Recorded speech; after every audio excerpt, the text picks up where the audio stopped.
Righteous indignation is typically defined as the reactive emotion of anger over perceived mistreatment, insult, or malice of another. This is a feeling many wrestling fans have been made to feel over the years because of the continued incompetence of WWE, and I don't know about you, but sometimes I need that feeling, that outlet for my rage. Yes, therapy would be more constructive, thank you for asking, but this is why it is so annoying when WWE manages to benefit from their own incompetence.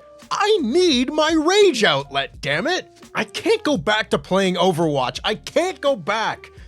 Widowmaker bullshit. Anyway, what was I saying? WWE from time to time would luck into a fantastic moment or swelling of fan support for one wrestler or a group in particular because seeing WWE fumble the booking bag with Daniel Bryan one more time was simply the last straw. Well, here we will look at when WWE got bailed out when they didn't deserve to be. I'm the righteously indignant Tempest hailing from partsFUNknown, and these are 10 times WWE benefited from their bad booking. But before we get on with our list, make sure of course that you like this video, subscribe, and enable notifications so you never miss a fun wrestling list just like this. Please subscribe. Please, sir. Can we have some more subscribers, sir? Number 10, Damien Mizdow. Do you remember Damien Mizdow? The guy that was Mr. Money in the Bank a year earlier and was one of the great intellectual heels of the PG era? Well, WWE sure pulled the plug on his ascent hard when they fed him and the contract to John Cena on an episode of Raw in late 2013. From there, things wouldn't pick up for old Damien until it appeared to hit rock bottom for him in 2014. Not literally, of course. That would be on the January 11th, 2013 SmackDown. But at the end of 2014, Damien Sandow was paired with The Miz as his stunt double. This damning idea that saw Damien play second fiddle to The Miz wasn't exactly where people would have thought he would be a year out from cashing in the Money in the Bank briefcase, but hot dog if the newly dubbed Damien Mizdow didn't put 110% effort into this ridiculous gimmick. He would mimic Miz's every move while wrestling and got so much more over with the audience than he had ever been previously. There's no way the people in charge could have thought this gimmick would have worked as well as it did, as evidenced by their chance to double down on it after WrestleMania 31, with Mizdow wrestling Miz for the right to be called The Miz. He should have won! He'd have been such a better Miz than The Miz. But he didn't, and he was released a year later. That run he had, however, while it lasted, mwah, brilliance. Number 9, the Montreal Screwjob. On one hand, you could argue that purely in a kayfabe sense, booking Shawn Michaels versus Bret Hart for Survivor Series 1997 was a fine idea. That sure seemed like the direction to go after SummerSlam, but then you remembered that this kayfabe business exists in a very not kayfabe world, and then you realized that this was very bad booking indeed. I won't bore you with the details of the Montreal Screwjob. If you haven't heard of it, what are you doing here? But the long-term benefits of this famous bit of wrestling backstabbing truly are incalculable. Born out of this bit of nonsense was the Mr. McMahon character, the perfect antagonist to the emerging top babyface Steve Austin. Without this development, it is difficult to say whether the WWF would have beaten WCW in the Monday Night War at all. The Austin-McMahon rivalry remains one of the most important rivalries in WWE history, and it wouldn't have happened without that night in Montreal, making Vince McMahon the most hated villain in wrestling. Number 8, the heist of the century. This sure is a weird one because this simply is a case of WWE booking themselves into a corner and then at the last minute deciding, fine, we'll do something else. Leading into WrestleMania 31, Roman Reigns was the least over Mania main eventer in history to that point, and isn't that a funny thing to say today?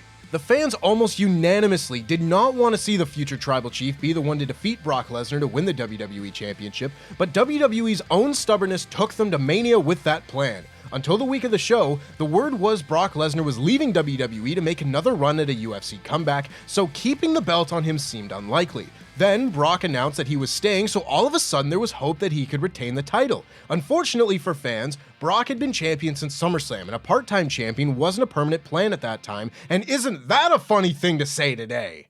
WWE's final answer to get them out of this particularly poorly booked WrestleMania main event was leaving fans with one of the best WrestleMania moments of all time, with Seth Rollins cashing in his Money in the Bank contract and stealing the title out from under Brock and Roman in the heist of the century.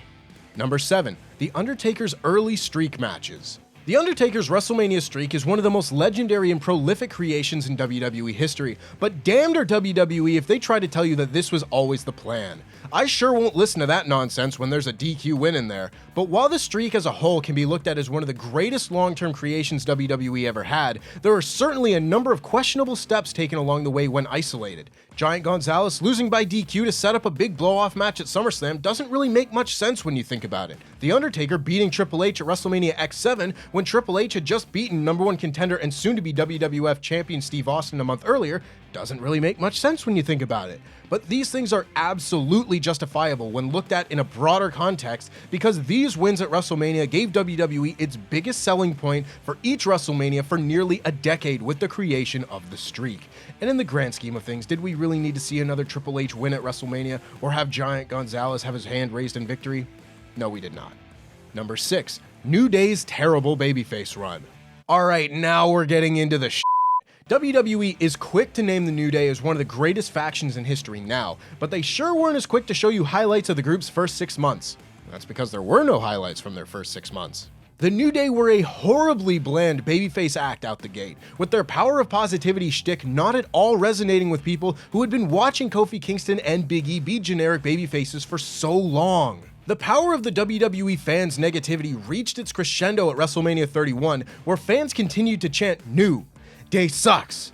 New Day sucks!" finally prompting WWE to allow the group to turn heel, which catapulted them to the success they were destined to achieve. The New Day's heel run consisted of them telling fans to be positive, only to be booed, which only then churned Xavier Woods into a fit of very not positive rage. By the time they arrived at SummerSlam 2015, they were the most popular act on the show as a result of their impeccable character work, only made possible by a horrendous babyface run to start. Number 5, Rocky Maivia's terrible babyface run. The same story as the New Day, but on a much larger scale, Rocky Maivia did not resonate with the WWF fans when he arrived on the scene in 1996. He was a smiling, white meat, mom-and-pop apple pie babyface, ready to give it 110% and prove why he's the Intercontinental Champion.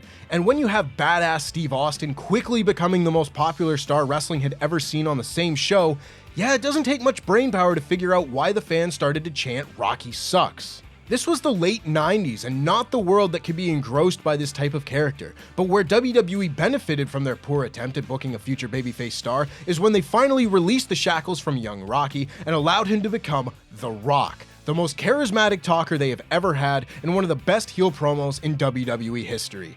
I don't need you to give a history lesson on The Rock, you all know who he is, and don't you lie to me because I have proof. This might be the biggest case of WWE's benefit from their own failure because honestly, how much more can you benefit than ending up with The Rock? Number 4, Becky Lynch turns heel. God, this whole saga feels like it was yesterday and also a million years ago. Becky Lynch was a popular babyface star on SmackDown in 2018 who did what a good contender should do and worked her way up the ranks by beating the rest of the roster until she had earned a title match at SummerSlam. Of course, it was only then that Charlotte Flair was unfairly added to her title match. Boy, does that ever sound familiar, and steal the pin away from her to win the title. Now, if I didn't know better, that sure would sound like Becky was being wronged and thus was the hero of this story, but not in WWE. WWE instead tried to portray Charlotte as the hero, while Becky turned sour, attacking not only Charlotte after the match, but the fans verbally on the following SmackDown. She said the fans never supported her, which was categorically not true, and was so not true in fact, that the fans forced WWE's hand to make Becky Lynch a no-nonsense badass champion of the people. WWE was very resistant to this, and this wasn't a change made overnight, but they did end up with one of their most organically popular stars in quite some time out of it, and it stands to reason that Becky would not have been this popular at this level had the fans not had to fight for her to be their champion. Number 3, WWE can't book Bray Wyatt. Holy shit, which time do you want to talk about? Bray Wyatt has had a difficult go of things over the years thanks to his character requiring a bit more brain power to book than your average wrestling character. Just about everything after he lost to John Cena at WrestleMania 30 was pretty pants, whether it be his constant ramblings about buzzards, the projected maggots, the dirty refrigerator, Sister Abigail. It was all just so bad. But thankfully we live in a world where Bray Wyatt is a creative genius, and had we not been forced to sit through those years upon years of bad booking of Bray, we wouldn't have been gifted the Firefly Funhouse, a deconstruction of Wyatt's years of misuse by the company and the most interesting work he had done since his days as a cult leader. Unfortunately, the bad booking doesn't stop there, as WWE felt the need to treat their fans the way a kid treats a whack-a-mole, feeding The Fiend to Goldberg in 2020, but again, at the very least, this absolute creative booking blunder freed Wyatt up to do the Firefly Funhouse match at WrestleMania 36. Even when WWE tries their hardest to ruin Wyatt's day, he always found a way to come back. Number 2. Sheamus beats Daniel Bryan in 18 seconds. WWE thought they were being real funny at WrestleMania 28, this show being attended by many of the most hardcore wrestling fans in the world and watched by over 1 million more at home, fans that had paid their money to see the matches that had been advertised, including but not limited to Daniel Bryan vs. Sheamus for the World Heavyweight Championship, a match WWE decided fans just weren't going to get a chance to see on this night, as they had Sheamus beat Bryan in 18 seconds as the Super Mario Sunshine Game Over music played over top of it. In one way, WWE greatly did not benefit from this, as Sheamus never got off the ground as world champion because of this booking fiasco, as so many fans held Bryan in such high regard. Where the benefit did come, however, is in the groundswell of support for Daniel Bryan himself. Bryan had been enjoying a stellar reign as World Heavyweight Champion prior to Mania, but this support made it impossible for Bryan to slip back down the card. If it wasn't over before, this whole incident made the yes chant the phenomenon it became. Whether it was his fantastic feud with CM Punk, his team with future Mayor Head Kane, or his WWE title match with John Cena at SummerSlam, a decisive WrestleMania loss may have been the best thing to happen to Bryan. That is until... Number 1. Batista wins the 2014 Royal Rumble. Those in WWE will try to tell you that the main event of WrestleMania 30 was a brilliantly told story executed to perfection by the uber-talented creative minds of those at the top. Of course, anyone who lived through the Yes movement knows that this is not the case. In the real world, WWE had no interest in paying off the Daniel Bryan versus The Authority storyline. Maybe ever. They wanted Bryan to wrestle Sheamus at WrestleMania. Again! And knowing them, they probably would have pulled the rug out from under them for a third time. But no, once Batista won the Royal Rumble in 2014, the fans made it their mission to campaign for Bryan to compete at WrestleMania in nothing less than the main event. It is incomprehensible to me that WWE didn't plan to pay off Bryan's story, but their booking incompetence made for a legitimate fan-driven storyline that made for an even more cathartic moment when Bryan finally did win the WWE World Heavyweight Championship at WrestleMania. It wasn't on purpose, but WWE's bad booking made for one of the best moments in their history, so really, who can be righteously indignant about that?